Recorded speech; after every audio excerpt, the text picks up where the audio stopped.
Hey there hunters, and welcome back to the Gunners Guild. Today we're going to be making some charts and information a decade too late unfortunately, but this is going to be a progression guide for gunning in Monster Hunter 3U for light and heavy bowguns, as well as some armor sets. Something nobody asked for I'm sure, but I'm happy to deliver as I just went through the game anyway. So we're going to start with some MO information as a refresher and then get into the weapons and what we're using and why, so let's not waste any more time and just dive right into this. So regarding MO, unfortunately we don't have any usable MO tables for motion values for bowgun MO in 3U, so I'm going to be using the information that Vampire Cosmonaut had posted on GameFAQs that is accepted from Try. So take it with a grain of salt, but here are the motion values for Try as far as we know, but I'm sure things have changed in 3U, but this is the only thing I have to go off of. But anyway, here are the MOs and I want to talk about them briefly before we start. First, let's talk about normals. Normals are your pretty standard point and shoot MO, nothing special about these. But normals here in 3U have very close range critical distance. It's like from point blank to about 3 rolls away from the monster. It's not the medium range MO you're probably used to. Normal 3 also can ricochet and deal additional damage on the ricochets, which is insanely good in the water especially, because water reduces bullet velocity by half, making it travel slower, which gives it the ability to actually hit more ricochets. Now, ricochets supposedly have the same motion value as the base shot of 10, which sounds insane to me. If you hit like 2 or 3 ricochets, you're doing 30, 40 fucking damage. That's ridiculous. Now, 4U ricochets only had a motion value of 5. And again, that's 4U, but that's what I feel like it should be. But in Try, it's apparently 10 by whatever. So again, take it with a grain of salt. But normal 3s still, regardless, are definitely powerful here, especially for these underwater fights. And Gen Moran. Moving on to Pierce MO. Remember in GU, Pierce 1 is nerfed from 10 by 3 to 9 by 3, so Pierce 1s are still very strong in these older games, as is Pierce 2. Like normal 3s, Pierce is also insanely good underwater, as the reduced speed makes the Pierce sit in the juicy zones for a lot longer. So once you can use Pierce, it's often going to perform better than normal 3s, because you don't have any of the shrapnel RNG. Also, critical distance is reduced underwater, which makes Pierce 2 and Pierce 3 relatively medium to close range, which is very effective for the water fights. Pierce is still the GOAT MO of these games. Next, we're going to have pellets, which have historically never been great as their motion value isn't anything spectacular. Pellet 2 being a total of 20 motion value makes it about as good as a Pierce 1, but of course with the RNG nature of pellets, you can't really get maximum damage all the time anyway. That being said, Pellet Up in 3U is supposedly a 1.3 times modifier, which is absolutely bonkers. I think it's 1.2, but it says 1.3 in Try. And also the magnet zones for monsters are very generous, allowing Pellet to actually perform very well on a large amount of monsters. If you're unfamiliar with pellets, they kind of just shoot in this cone in front of you without any aiming required. And depending on the distance, which is also dependent on the rank of the MO, is basically where you want the monster's critical distance to be. But I mean, they don't have a critical distance modifier, it's just that's where your pellets are going to be at. And the pellets are going to automatically hit zones with almost seemingly randomness, but actually each monster has parts that it wants to prioritize. And sometimes, like monsters will have them on really good hit zones, so you can actually get good pellet shots consistently. In early game, 3U is dominated by pellet bowguns because there's not very many good ways to sustain Pierce MO, and there's really good pellet armor early game, so don't push pellets off to the side, trust me, you'll need them. Now we're going to skip over the other damaging MOs like Clusters, Crag, Slice, and that such because they don't scale well into G rank, and Slice has its own problems with hit detection. But we do need to talk about Elemental MO. Now Elemental MO acts like normals here in 3U, so it's just a single shot and hit. And their motion values kind of reflect that with an obviously really low base value for the raw, and the elemental values of water, ice, and thunder are also unusually low. Again, I'm picking this information from Try for what it's worth, but they don't feel awful in this game. I feel like they're probably standard ice in 3U because fire having a motion value of 45 seems just outlandish, but also I'm not Capcom. But if someone can confirm these motion values, I would greatly appreciate it, but it is what it is. Another small note for MO, you can buy all the crafting MO materials from the granny at the Port Marina, though she does rotate stock, so make sure you check up occasionally and get it when it's on sale. But it is very easy to sustain MO combines here in 3U, even for elemental gunning. But anyway, that's all the MO information I wanted to talk about, so we got that out of the way. Let's talk about weapon progression. We're going to start with Heavy Bowgun Progression, and we're mostly going to be playing raw Heavy Bowgun. But honestly, Elemental Heavy Bowgun works out just fine here as well, so don't discount it, use it if you want to. It's just a lot more stuff you have to craft, so I'm avoiding it, and I'm going to reserve that for the Light Bowgun side. But anyway, we're going to be using all three types of raw ammunition here for Heavy Bowguns. To start the game, the standard bone Heavy Bowgun will serve you just fine for the first few hunts. Just shoot some normal 2s, whatever, never your normal 1s. You can take this bowgun up to the Arzros fight, which is like the first large monster you actually fight. And then you're going to want to make Arzros' Heavy Bowgun because it's like the best thing for low rank. This bowgun gets insane raw for a low rank weapon. It's up to 281 attack. I don't actually know what the true raw values of Heavy Bowgun are in this game. We're going to go with the blow values, but trust me, it's a lot.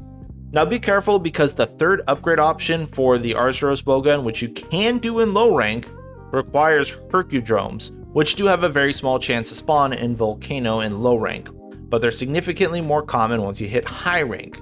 So you can get this fully upgraded in low rank, it's just difficult. Regardless, you're still going to want to use this for your normal 2s and your pellet 2s for most of low rank.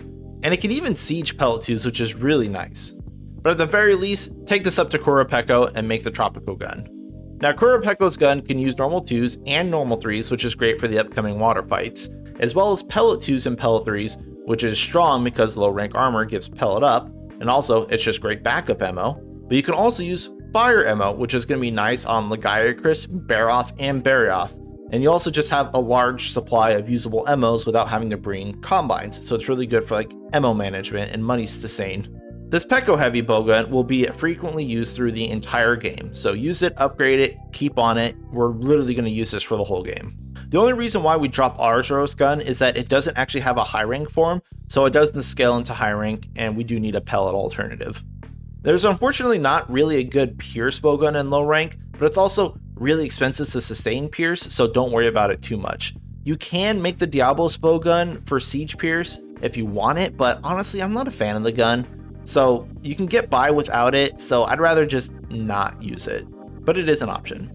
So getting into high rank, you're going to need to kill Cedius, which you actually will want to do a few times because you do want to make its heavy bowgun. Like Arzros, it has Obscene Raw, which just carries the gun, but you can use it for normal 2s as well as Pierce 1s, and Siege normal 2s once you upgrade it once, and Siege Pierce 1s. So it's a nice bowgun to use at various ranges, and it's just got a good pool of ammo with high raw backing it up. So you can use this bowgun or your Kurapeko bowgun to continue hunting more Kurapekos and Crimson Kurapekos in high rank to upgrade your Peko bowgun more, which will now give it access to Thunder Emmos, which will be great for dealing with Nargacuga. So in early high rank, you will have the Cedius and the Peko Heavy Bowguns. Now, once you get a bit later into high rank, you can hunt Nargacuga, and you're going to want to make that heavy bowgun for Pierce. So take your Crimson Kurapeko bowgun, and then throw your pellets and your Thunder ammo at Nargacuga a bunch, and you'll be good to go with the Baleful Night Heavy Bowgun for all your Pierce needs for the foreseeable future. Pellets are actually pretty good on Nargacuga, and Thunder just kind of shreds his wings, which makes him topple, so yeah, it's a good combination. For the Pierce, again, you can use Diablos Heavy Bowgun in high rank if you want, but Nargacuga's doesn't require any recoil, reload, or deviation skills for perfect Pierce usage, so yeah. It's just good, plus it's got higher clip sizes. So you can use this Nargacuga Pierce Heavy Bowgun to murder Goldbeard to get into G rank, and yeah, you'll want to keep upgrading the Cedius' bowgun, so kill Goldbeard a few times. And now that you're in G rank, we're going to head back to Arzros and kill him a few times to make the G rank Arzros Heavy Bowgun. I'm not sure why it skips high rank, but it does, but you can just make this one really easily here in G rank. And you're going to want this because this is going to cover your pellet needs while you farm up the Kurapeko upgrades, because Kurapeko is going to be falling off at this point. But once you upgrade your Kurapeko bowgun, you can then drop Arzros again. We're not touching it again. Kurapeko is just better. So we're going to have Goldbeard and Kurapeko bowguns for the early stages of G rank again.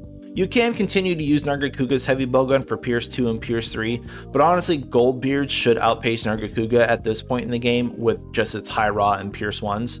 You can use these until you end up fighting Green Nargacuga, which is late into like 6-star port quests, but you're definitely going to want to make and upgrade Nargacuga's Heavy Bowgun and continue using that for all your Pierce needs in the future.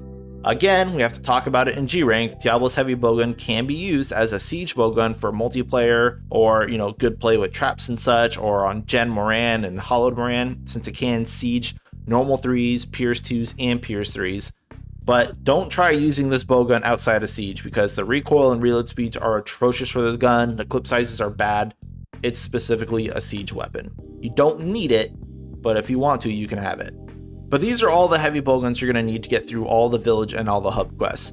As you can see, we don't pick up any elemental bowguns, but you're free to do so. Like I said, that was just a lot more grinding and parts to do, and it's just a lot to set up as well. But again, these are more than enough to get you through all of the game, and these are kind of some of the best bowguns for endgame anyways. Now let's discuss the light bowgun side, which is mostly going to be elemental gunning, but we do have some raw options as well. For the most part, elemental is more efficient on light bowgun side, and we use whatever raw ammos are available on the gun just to finish off a fight if we run out of ammo. To start in low rank, light bowgun struggles a little bit because they have lower raw and sustaining elemental is really expensive compared to like normals or pellets, and for the most part it's just not as good as heavy bowgun.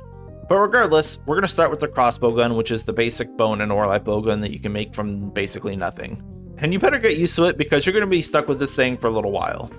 For the raw side of light bowguns in low rank, we really don't have good options for anything besides normals. You can rapid fire pellet 2s with Barroth's light bowgun, but the slow reload speed and not having any other good ammo to like back it up, just not good, man. I don't like it. At least with the crossbow gun, you can use normal 3s for water fights, you can use normal 2s, and it has rapid fire pellet 1s if you want to use that. So stick to this one until you can make the Rathian light bowgun and then use that for normals, as it's the only rapid fire normal 2 light bowgun for a long time.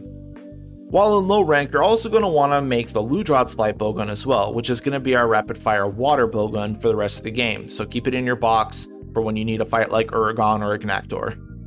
You're also going to want to make Lagiacrus's bowgun for your rapid fire thunder option, so use Rathian's normals and fire ammo for that. Not only do you want Lagiacrus's light bowgun for the thunder bowgun for the rest of the game, but you're also going to want to use it to take to the Rathalos hunt you're going to do right after Lagiacrus. Now, Rathalos is not super weak to Thunder and 3U, so you're free to also just dump normal 2s with a Rathian light bowgun into it as well. But either way, hunt more Rathalos until you can make Rathalos light bowgun, and then take that one to Barioth. Again, Barioth is weak to fire, and Rathalos bowgun is a bit better than Rathian's, plus we're also going to want Rathalos light bowgun for the rest of the game as well. And then once you're done with Barioth, of course, you want to make Barioth's light bowgun, because that's going to be our ice and pierce bowgun for the rest of the game. And that's kind of the core of the light bowguns, and it's a lot to do in low rank. But we do need a bowgun for each element and some raw backups, but do note that Barioth light bowgun can also use pierce very well, so it's a nice raw option at the time. It's not just for ice ammo. The goal here for light bowgun progression is now going to be just sustaining and upgrading these 4 elemental bowguns for the rest of the game. So when you're done with low rank, you can take Barioth's light bowgun for pierce, or Lagiacrus's bowgun for normal 3s and pierce backup to deal with Cedius to get into high rank. When you get into high rank, you can drop the Rathian light bowgun if you don't want to use it, because we're going to be upgrading the Rathalos light bowgun, which will then fire rapid fire normal 2s, so you can use it both for fire and normals, and it's honestly Rathian's isn't any better to justify it. But you're free to continue upgrading it if you want to, so you can eventually make the gold Rathian light bowgun in the future. Also, in high rank, you can start using the Barioth light bowgun more consistently for dedicated raw pierce sets as well, because it can use all 3 ranks of pierce very, very well. It's actually about as good as Nargacuga's light bowgun in terms of just pierce usage, but depending on your materials and if you have spare Nargacuga parts, you can definitely make Nargacugas instead and use that over Barioth's for pierce. They're both fine options, but Nargacuga is not mandatory for a pierce option for light bowgun. Don't forget that your Ludroth light bowgun will upgrade into the Plesioth bowgun to keep the water line going, so do Plesioth for that. And you'll also need to do the subspecies for Rathalos, Barioth, and Lagiacrus to continue their bowgun upgrades. One other bowgun you can start making in high rank is the Zinogre bowgun. It's not particularly useful, so don't feel like you need to prioritize it, but when it's fully upgraded to the Stygian bowgun, it's very strong for rapid fire pierce 2 as well as rapid fire pellet 2s. So it's a really good thing to make if you can, and if you want a solid raw option by the end of G rank. Otherwise, proceed as normal to upgrading the 4 elemental bowguns you have, and you should be fine. When you get to Goldbeard, you're going to have to clear this to get into G rank. You're probably going to want to take Lagiacrus's light bowgun to the fight, as it does have access to a large clip of normal 3s, rapid fire pierce 2s, and rapid fire thunder, which are all very, very effective against Goldbeard. You shouldn't have too much of an issue getting him down and getting into G rank. In G rank, it's same old, just upgrade your existing bowguns where you can. Your only real decisions here you're going to have is the Plesioth light bowgun, which can upgrade to just Plesioth or green Plesioth.